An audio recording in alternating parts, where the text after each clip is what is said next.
Navsanket news, अचूक आणि निर्भीड बातमीचा नवसंकेत। हाय प्रोफाईल वेश्या व्यवसाय प्रकरणात आणखी एका लॉज चालकाला अटक, करवीर पोलिसांची कारवाई। करवीर पोलीस ठाण्याच्या गुन्हे शोध पथकानं हाय प्रोफाईल वेश्या व्यवसाय प्रकरणात आणखी एका लॉज चालकाला अटक केली आहे। या प्रकरणात यापूर्वी अटक करण्यात आलेले 3 आरोपी सध्या न्यायालयीन कोठडीत असून तपासादरम्यान आणखी एका आरोपीचा सहभाग निष्पन्न झाल्यानंतर ही कारवाई करण्यात आली आहे।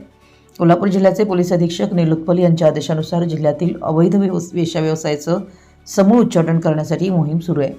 त्या अनुषंगानं करवीर पोलीस ठाण्याचे पोलीस निरीक्षक रवींद्र कळमकर यांनी अधिकारी व गुन्हे शोध पथकाला कारवाईच्या सूचना दिल्या होत्या।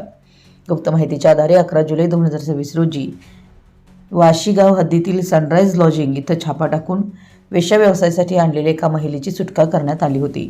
या कारवाईत लॉजवरील कामगार व एजंट यांना अटक करण्यात आली असून ते तिघे सध्या न्यायालयीन कोठडीत आहेत।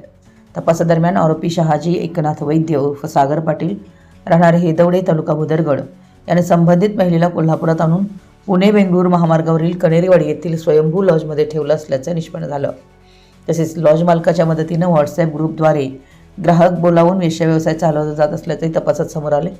या प्रकरणी स्वयंभू लॉजचे मालक अमोल श्रीपती खोत वय 40 राहणार मंगूदेवी मंदिराजवळ कणेरीवाडी यांना 20 जुलै 2026 रोजी अटक करण्यात आली। न्यायालयाने त्याला 24 जुलै 2026 पर्यंत पोलीस कोठडी सुनावली। या गुन्ह्याचा पुढील तपास वरिष्ठ पोलीस अधिकारी यांच्या मार्गदर्शनाखाली पोलीस निरीक्षक रवींद्र कळमकर, पोलीस उपनिरीक्षक सुहास पवार, सहाय्यक फौजदार Rahul Desai, police head constable Vijay Talaskar आणि पोलीस कॉन्स्टेबल अविनाश कांबळे करतायत।